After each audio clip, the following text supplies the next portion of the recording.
नमस्कार मंडळी, श्री स्वामी समर्थ। तर बऱ्याच मुलांचं किंवा मुलींचं लग्न ठरत नाही। तुमच्या मुला मुलींच्या लग्नात सतत अडचणी येत असतील, वय वाढत चाललेलं असेल किंवा ठरलेलं लग्न मोडत असेल तर हा व्हिडिओ खास तुमच्यासाठीच आहे। या व्हिडिओमध्ये मुलांचं लवकर विवाहासाठी आपण एक साधा सोपा परंतु अत्यंत प्रभावी उपाय करणार आहोत। आपल्याला फक्त झेंडूचं फूल आहे तर ते या ठिकाणी ठेवायचं आहे। तर झेंडूचं फूल आपल्याला त्याचं काय करायचं आहे, त्याच्यावरती कोणती सेवा आपल्याला करायची आहे, यामुळे मुलांचं लग्न हे लवकरात लवकर होणार आहे। तर ही संपूर्ण माहिती आपण जाणून घेणार आहोत। त्यापूर्वी चॅनलवरती नवीन असाल तर चॅनलला सबस्क्राइब करा, व्हिडिओ पाहत असताना व्हिडिओला लाईक करा, त्याचप्रमाणे श्री स्वामी समर्थ अशी कमेंट करा। तर मंडळी, येत्या गुरुवारी आलेली आहे कमला एकादशी, तिला पद्मिनी एकादशी असं देखील म्हटलं जातं, कारण हिंदू धर्मातील अत्यंत पवित्र दिवस आहे जो प्रामुख्याने भगवान विष्णू आणि माता लक्ष्मीच्या उपासनेसाठी समर्पित असतो। प्रत्येक 3 वर्षांनी येणाऱ्या अधिक महिन्यातील पुरुषोत्तम मास शुक्ल किंवा कृष्ण पक्षातील एकादशीला कमला किंवा पद्मिनी एकादशी म्हटलं जातं। कमला हे माता लक्ष्मीचेच एक नाव आहे। या दिवशी व्रत केल्याने आर्थिक संकटे दूर होतात आणि घरात सुख शांती समृद्धी नांदत असते। तसेच आपण जे काही उपाय जे काही सेवा करत असतो तर त्याचा देखील 1001% फळ आपल्याला प्राप्त होत असते। सामान्य महिन्यातील एकादशीपेक्षा या दिवशी केलेले दान, जप आणि उपवास 10 पटीने अधिक फलदायी मानले जातात। तसेच जीवनातील अडथळे संकटे दूर होऊन मानसिक शांतता लाभत असते। आपल्याला हा जो उपाय करायचा आहे तर या उपायासाठी आपल्याला बघा 11 झेंडूची फुलं पाहिजेत। ती देखील आपल्याला ताजी टवटवीत झेंडूची फुलं आणायची आहेत, सुकलेली कोमजलेली आणायची नाही। तर ताजी टवटवीत तुम्ही आदल्या दिवशी देखील आणून फ्रीजमध्ये ठेवू शकता, प्लास्टिकच्या पिशवीमध्ये। तर झेंडूची फुलं आपल्याला आणायची आहेत। तसेच आपल्याला 5 तुळशीची पाने ती देखील आपल्याला लागणार आहे। तुळशीची पाने देखील तुम्ही आदल्या दिवशी तोडून ठेवायची आहेत, कारण एकादशीच्या दिवशी तुळशीला स्पर्श करायचा नाही, तुळशी मातेला जल देखील अर्पण करायचं नाही। तसेच आपल्याला काय करायचं, थोडंसं केशर असेल तर त्याचं थोडंसं पाणी आपल्याला लागणार आहे, थोडेसे पिवळे वस्त्र लागणार आहे, खडी साखर आणि तुपाचा दिवा, बस एवढंच साहित्य आपल्याला लागणार आहे। जर शक्य असेल तर कमलाचं फूल तुम्हाला मिळालं तर ते देखील तुम्ही घेऊ शकता। जर तुम्हाला कमलाचं फूल मिळालं नाही तर मग तुम्ही गुलाबाचं फूल देखील घेऊ शकता। बस एवढंच साहित्य आपल्याला लागणार आहे। एकादशी विष्णूंची तिथी आहे, कमळ लक्ष्मीचे आसन आणि झेंडू पिवळा गुरुग्रह तिघे एकत्र आले की लग्नाचे योग एकदम पक्क होतात। खास करून मुलींसाठी आणि मुलांसाठी हा उपाय एकदम बेस्ट आहे। बृहस्पती गुरुग्रह विवाहाचा कारक आहे। कमळ लक्ष्मी एकादशीला विष्णू लक्ष्मीची पूजा करून हे दोन्ही फुले वाहिली की संसार लवकर जुळतो। पत्रिकेत शुक्र कमजोर असेल, गुरुग्रह कमजोर असेल तरी हा उपाय एकदम जबरदस्त काम करत असतो। तर मैत्रिणींनो, कारण बघा माझे जे व्हिडिओ बहुतेक माझ्या मैत्रिणी जास्त प्रमाणात पाहत असतात, तर त्यांच्यासाठी मी सांगते की हा उपाय आहे तर हा उपाय एकदम जबरदस्त आहे। तुम्ही फक्त पूर्ण श्रद्धेने विश्वासाने तुम्हाला हा उपाय व्यवस्थितपणे करायचा आहे। बघा, तुम्हाला 11 गुरुवारी हा उपाय करायचा आहे, म्हणजे गुरुवारी एकादशी आहे तर ह्या एकादशीपासून तुम्हाला 10 गुरुवार हे उपाय म्हणजे ही सेवा तुम्हाला करायची आहे, मनोभावे श्रद्धेने करायची आहे।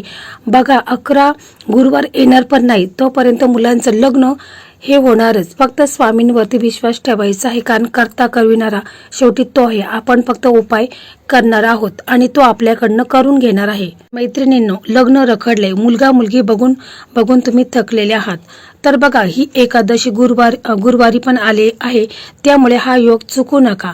कारण आज तुम्हाला मी सांगते कमळ आणि झेंडूचा असा उपाय जो 11 एकादशी मध्येच मुलांचं लग्न हे जुळणार आहे। 11 एकादशी लागणार पण नाही, इतका प्रभावी हा उपाय आहे। ही सेवा आपल्याला करायची आहे, एकदम साधा सोपा परंतु अत्यंत प्रभावी उपाय हा आपल्याला करायचा आहे। तर बघा, हा उपाय आहे तर हा उपाय मुलांनी स्वतःच करायचा आहे। मुलं जर असतील तर अतिशय उत्तम आहे। तुमची मुलगी असू द्या किंवा मुलगा असू द्या किंवा तुमचा भाऊ असू द्या, तर त्यांना स्वतःलाच हा उपाय करायला सांगायचा आहे, त्याच्यामुळे त्याचा 100 पट फळ त्यांना प्राप्त होणार आहे। जर कदाचित मुलांना शक्य नसेल तरच मग आई वडिलांनी हा उपाय मुलांच्यासाठी करायचा आहे। तर बघा, मुलं जर हा उपाय करत असेल तर मुलांनी एकादशीच्या दिवशी गुरुवारी सकाळी लवकर उठायचं, अंघोळ करायचे। अंघोळीच्या पाण्यामध्ये तुम्हाला थोडंसं चिमूटभर हळद टाकायची आहे, थोडंसं अत्तर टाकायचं आहे, कारण यामुळे तुमचा गुरुग्रह आणि शुक्रग्रह स्ट्रॉंग होत असतो। तसेच तुम्हाला एकादशीच्या दिवशी पिवळे कपडे हे आवर्जून घालायचे आहेत आणि त्याच्यानंतर तुम्हाला हळदीमध्ये थोडंसं तुम्हाला अत्तर टाकायचं आहे, त्याची पेस्ट बनवायची आहे। ती पेस्ट तुमच्या एक टिपका तुमच्या नाभीला द्यायचा आहे, एक टिपका तुमच्या कंठाला द्यायचा आहे, एक टिपका तुमच्या कपाळाला द्यायचा। यामुळे तुमचा हळद आणि जो अत्तर आहे याच्यामुळे गुरुग्रह आणि शुक्रग्रह हा तुमचा स्ट्रॉंग होणार आहे। तसेच शक्य असेल तर तुम्ही सूर्यदेवाला देखील अर्घ्य द्यायचा, यामुळे देखील तुम्हाला समाजामध्ये मान सन्मान प्राप्त होत असतो। कारण मी प्रत्येक व्हिडिओमध्ये संपूर्ण माहिती देत असते, तर बघा ते देखील व्हिडिओ तुम्ही पाहू शकता। तर बघा हे सर्व झालं मुलांचं आणि मुलींच्या बाबतीत। तर बघा जर आई वडील हा उपाय करत असेल तर आईने देखील सकाळी लवकर उठायचं आहे, आंघोळ करायची आहे। आंघोळीच्या पाण्यामध्ये देखील तुम्ही थोडंसं गंगाजल टाकू शकता किंवा गोमूत्र टाकायचं आहे। कारण बघा आपण काही उपाय काही सेवा करत असतो तर पावित्र्य राखणे तितकेच महत्त्वाचं आहे आणि आपल्यावर जे काही निगेटिव्हिटी आहे, नकारात्मकता आहे, ते दोष देखील दूर होत असतात। म्हणून काही तिथींना असे काही उपाय आपण करायचे असतात। तर बघा आईने आंघोळ करायचे, स्वच्छ कपडे घालायचे आहेत आणि मग तुम्हाला काय करायचं आहे की तुम्हाला एक याच्यामध्ये तांब्यामध्ये पाणी घ्यायचं किंवा ग्लासमध्ये पाणी घ्यायचं आहे, त्याच्यामध्ये तुम्हाला तुळशीचं पान टाकायचं आहे आणि ते पान टाकून तुम्हाला मुलांचा बेडरूम असेल तिथे हे पाणी तुम्हाला शिंपडायचं आहे आणि पूर्ण घरामध्ये देखील तुम्ही हे पाणी शिंपडायचं आहे। कारण ज्यामुळे घरामध्ये जी काही निगेटिव्हिटी आहे, नकारात्मकता आहे, तर ती पूर्णपणे दूर होऊन घरामध्ये पॉझिटिव्ह एनर्जी ही निर्माण होत असते। तर हे बघा तुम्ही तुळशीचं पान देखील आदल्या दिवशी तोडून ठेवायचे आहेत, कारण एकादशीच्या दिवशी तुळशीचे पानं देखील आपण तोडायची नाही, तुळशीला स्पर्श करायचा नाही किंवा आपण तुळशीला जल देखील अर्पण करायचं नाही। तर हे सर्व आपण करायचं आहे। त्याच्यानंतर बघा तुम्हाला काय करायचं आहे की तुमचा देवघर आहे तर तुम्हाला तुमच्या देवघरासमोर जायचं आहे, तिथे बसायचं आहे आणि मग तुम्हाला तिथे दिवा लावायचा आहे, तुपाचा दिवा लावायचा आहे, शुद्ध गाईचं तूप टाकायचं, तो दिवा तुम्हाला लावायचा आहे, अगरबत्ती लावायची आणि आपल्या देवघरामध्ये जे आपले इष्टदेव आहेत, कुलदैवता श्री स्वामी समर्थ महाराज आहेत, श्री हरी विष्णू माता लक्ष्मी गणपती बाप्पा आहेत, तर यांची तुम्हाला विधिवत पूजा करायची आहे किंवा तुम्ही अभिषेक देखील करायचे। कारण एकादशी असल्यामुळे तुम्हाला श्री हरी विष्णूचा जर फोटो किंवा मूर्ती फोटो असेल तर तो स्वच्छ पुसून घ्यायचा आहे किंवा मूर्ती असेल किंवा जर श्री हरी विष्णूंची मूर्ती नसेल तर बालकृष्णाची मूर्ती ही प्रत्येकाच्या देवघरामध्ये असते, तर त्याला अभिषेक वगैरे करून घ्यायचा। आपल्या देवघरातील सर्व देवांची विधिवत पूजा वगैरे करून घ्यायची आहे। मग त्याच्यानंतर तुम्हाला जी तुम्ही झेंडूची फुलं आणलेली आहेत तर झेंडूची फुलं तुम्हाला एका ताटामध्ये घ्यायची आहेत, ती अगदी व्यवस्थित घ्यायची आहेत, कोमजलेली वगैरे घेऊ नका, फ्रेश झेंडूची फुलं तुम्हाला घ्यायची आहेत 11। त्याच्यानंतर तुम्हाला तुळशीची पानं घ्यायची आहेत। तसेच काय करायचं आहे तुम्हाला कमळाचं फूल असेल तर ते देखील घ्या, जर नसेल तर मग गुलाबाचं फूल असेल तरी देखील चालेल। तसेच मग तुम्हाला काय करायचं आहे की थोडंसं केशर आहे तर ते पाण्यामध्ये थोडंसं ओलं करायचं आहे आणि ते पाणी आहे, केशरचं पाणी आहे, तर ते संपूर्ण तुम्हाला त्या फुलांवरती शिंपडायचं आहे, झेंडूच्या फुलांच्या वरती, तसेच तुळशी पत्रावरती आणि कमळचं फूल असेल किंवा गुलाबाचं फूल असेल त्याच्यावरती तुम्हाला हे पाणी शिंपडायचं आहे। पाणी शिंपडत असताना तुम्हाला ओम नमो भगवते वासुदेवाय नमः, ओम नमो भगवते वासुदेवाय हा मंत्र तुम्हाला बोलायचा आहे 108 वेळा किंवा तुम्ही असं देखील म्हणू शकता ओम क्लीम कृष्णाय गोविंदाय गोपीजन वल्लभाय स्वाहा हा मंत्र देखील तुम्ही बोलू शकता। जर तुम्हाला हा मंत्र कठीण वाटत असेल तर तुम्ही ओम नमो भगवते वासुदेवाय नमः हा मंत्र तुम्ही बोलू शकता। जर 108 वेळा बोलणे शक्य नसेल तर निदान तुम्ही 21 वेळा किंवा 11 वेळा नक्कीच बोलू शकतात। त्याच्यानंतर तुम्हाला काय करायचं आहे तर बघा मुलांच्या कुंडलीमध्ये गुरुग्रह आणि शुक्रग्रह हा कमजोर असेल तर मुलांना चांगला जॉब लागत नाही, नोकरीमध्ये त्यांच्या अडचणी निर्माण होतात किंवा प्रमोशन होत नाही किंवा मुलं जर शिक्षण घेत असेल तर शिक्षणामध्ये देखील त्यांच्या अडथळे निर्माण होत असतात। हे सर्व गुरुग्रह आणि शुक्रग्रह कमजोर असल्यामुळे होत असतात। तसेच मुलांचा विवाहामध्ये अडचणी देखील यामुळेच होत असतात। तर त्यासाठीच बघा आपला हा जो उपाय आहे तर यामुळे गुरुग्रह शुक्रग्रह हा स्ट्रॉंग होणार आहे। तसेच बघा तुम्हाला जर काही शंका असेल तर तुम्ही मुलांची जी कुंडली आहे तर ती तुम्ही एखाद्या ज्योतिषाला दाखवायची आहे, मुलांच्या कुंडलीमध्ये कोणते दोष आहेत तर ते पाहूनच तुम्ही हा उपाय करायचा आहे।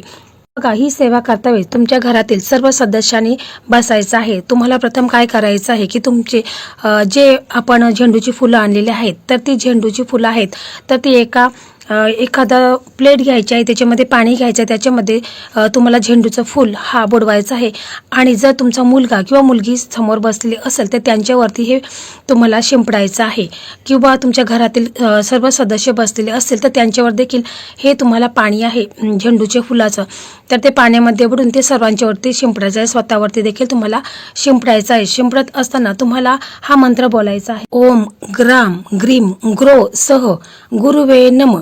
हा मंत्र तुम्हाला बोलायचा आहे आणि मग तुम्हाला ते पाणी आहे तर ते मुलांच्यावर शिंपडायचं आहे आणि मग त्याच्यानंतर तुम्हाला काय करायचं आहे, हळदीचा टिळा आहे तर तो तुम्ही मुलाच्या लावायचा आहे किंवा मुलगी असेल तर तिच्या लावायचा आहे आणि श्री हरिविष्णूंच्या देखील तुम्हाला हळदीचा टिळा लावायचा आहे. मग त्याच्यानंतर तुम्हाला काय करायचं आहे की जी 11 झेंडूची फुलं आहेत तर ती तुम्हाला तुमच्या मुलाच्या हातात द्यायचं आहे आणि मग तुम्हाला काय करायचं आहे, एक झेंडूचं फुल आहे तर श्री हरिविष्णूंना अर्पण करायचं आहे आणि मग तुम्हाला हा मंत्र बोलायचा आहे, ओम ग्रीम ग्रो सह गुरुवे नम. पुन्हा तुम्हाला तो झेंडूचा फूल आहे तर तो श्री हरिविष्णूंना अर्पण करायचा आहे आणि पुन्हा तुम्हाला हा मंत्र बोलायचा आहे. म्हणजे तुम्हाला 11व्या जे 11 फुलं आहेत तर ती श्री हरिविष्णूंना अर्पण करायचे आहेत आणि 11व्या तुम्हाला हा मंत्र बोलायचा आहे. तर समजा मुलं तुमची नसेल तर मग आई जर हा उपाय करत असेल तर आईने देखील आपल्या हातामध्ये अशा प्रकारेच फुलं ठेवायची आहेत आणि मग एक एक करून मंत्र बोलायचा आहे आणि श्री हरिविष्णूंना अर्पण करायचं आहे. त्याच्यानंतर जो आपण कमळाचं फूल आणलेलं आहे, समजा जर नसेल कमळाचं फूल तर गुलाबाचं फूल असेल तर तो तुम्हाला माता लक्ष्मीच्या चरणी अर्पण करायचं आहे. त्याला देखील केशरचं थोडंसं पाणी शिंपडायचं आहे आणि मग तुम्हाला माता लक्ष्मीच्या चरणापाशी अर्पण करायचं आहे. तसेच आपण तुळशीची जी 5 पानं घेतलेली आहेत तर ती देखील श्री हरिविष्णूंना अर्पण करायची आहेत. मग याच्यानंतर तुम्हाला खडी साखरेचा नैवेद्य तुम्हाला भोग दाखवायचा आहे आणि मग त्याच्यानंतर काय करायचं आहे की तुमचा मुलगा किंवा मुलगी असेल तर तुम्हाला काय करायचं आहे की मुलांना असं तिथे बसलेले असेल तर त्यांचे दोन्ही हात असे ठेवायचे आहेत, समोर असे हात उघडे करून ठेवायचे आहेत आणि मग तुम्हाला काय करायचं आहे, झेंडूचं फूल घ्यायचं आहे आणि त्या झेंडूच्या एखाद्या प्लेटमध्ये पाणी घ्यायचं आहे आणि झेंडूच्या फुलांनी ते पाणी आहे तर ते मुलांच्या दोन्ही हातांवरती असं शिंपडायचं आहे आणि तो मंत्र बोलायचा आहे जो आता मी तुम्हाला सांगितलं, ओम ग्राम ग्रीम सो गुरुवे नम. हा मंत्र तुम्ही बोलायचा आहे किंवा मुलगा जर बोलत असेल तर त्याला बोलायला सांगायचं आहे आणि हा पाणी तुम्हाला मुलांच्या हातावरती शिंपडायचा आहे. तर बघा, झेंडू पिवळ्या कलरचा असतो आणि गुरुचा कलर देखील पिवळा असतो. तर असं आपण मुलांच्या वरती जे पाणी शिंपडल्यानंतर मुलांचे हात लवकरच हळदीचे होतील, म्हणजे मुलांचं लग्न हे लवकरात लवकर होईल. फक्त आपल्याला पूर्ण श्रद्धेने विश्वासाने अशा प्रकारे करायचं आहे, परंतु मुलं या उपायासाठी नक्कीच हवीत. हे सर्व झाल्यानंतर तुम्हाला प्रार्थना करायची आहे की हे लक्ष्मी नारायणा, माझ्या विवाहातील सर्व दोष अडथळे दूर करा, मला लवकर मनासारखा जीवनसाथी मिळू दे, माझे घर लक्ष्मीने भरू दे. असं देखील तुम्हाला पूर्ण श्रद्धेने विश्वासाने मुलांनी बोलायचं आहे. आणि आई वडील हा उपाय करत असेल तर आई वडिलांनी देखील बोलायचं आहे की माझ्या मुलांच्या लग्नात जे काही अडथळे निर्माण झालेले आहेत तर ते दूर होऊन माझ्या मुलांचं लग्न हे लवकरात लवकर व्हावे, असं तुम्हाला श्री हरिविष्णू माता लक्ष्मीला प्रार्थना करायची आहे. तर बघा, हे सर्व झाल्यानंतर मग तुम्हाला दुसऱ्या दिवशी काय करायचं आहे की एकादशी झाली, द्वादशीला तुम्हाला जी फुलं आहेत म्हणजे जी झेंडूची फुलं आहेत तर ती तुम्हाला तुमच्या झाडांच्या कुंड्या असेल तर तिथे तुम्हाला ते ठेवायचे आहेत. यामुळे झाडांना देखील खत मिळेल. पाण्यात वगैरे सोडायची काहीच आवश्यकता नाही, झाडांच्या मध्ये ठेवली, कुंड्यांच्या मध्ये तरी देखील चालेल. तर बघा, तुम्ही पूर्ण श्रद्धेने विश्वासाने तुम्हाला करायचं आहे, कारण झेंडू असं आहे की जर तुमच्या घरामध्ये वास्तुदोष असेल तर तुम्ही झेंडूचं झाड हे अवश्य लावायचं आहे. यामुळे वास्तुदोष देखील दूर होत असतो. झेंडूचं झाड हे तुम्ही उत्तर किंवा पूर्व दिशेला जरूर लावा, यामुळे वास्तुदोष असेल ते देखील दूर होईल. तसा हा उपाय आहे, म्हणजे ही जी सेवा आपण केलेली आहे या एकादशीला सुरुवात केलेली आहे. तर प्रत्येक गुरुवारी म्हणजे 10 गुरुवार तुम्हाला ही अशा प्रकारे सेवा करायची आहे. बघा, 10 गुरुवार येणार पण नाही, मुलांचं लग्न हे ठरलेलं असेल. तसंच या एकादशीला तुम्हाला जर उपवास करणे शक्य नसेल तर तुम्ही तांदूळ हे खायचं नाही, म्हणजे भात खायचं नाही. उपवास केला नाही तरी देखील चालेल, परंतु हे नियम आहेत तर ह्या नियमाचं पालन करायचं आहे. तर हा उपाय खूप असा जुना उपाय आहे, ज्योतिषाने सांगितलेला महा उपाय आहे आणि हा उपाय केल्याने मुलांचं लग्नात कुंडलीमध्ये लग्नाचे योग हे निर्माण होतील आणि मुलांचं लग्न हे लवकरात लवकर ठरेल. तर मंडळी, अशा प्रकारे आजचा हा व्हिडिओ होता. हा व्हिडिओ तुम्हाला कसा वाटला कमेंटमध्ये नक्की सांगा. व्हिडिओ तुम्हाला आवडला तर इतर तुमचे मित्रमैत्रिणींना हा व्हिडिओ नक्की शेअर करा. ज्यांचंही लग्न जमत नसेल त्यांना नक्कीच शेअर करा. यामुळे याचंही पुण्यफल तुम्हाला प्राप्त होईल. श्री स्वामी समर्थ. जय जय स्वामी समर्थ.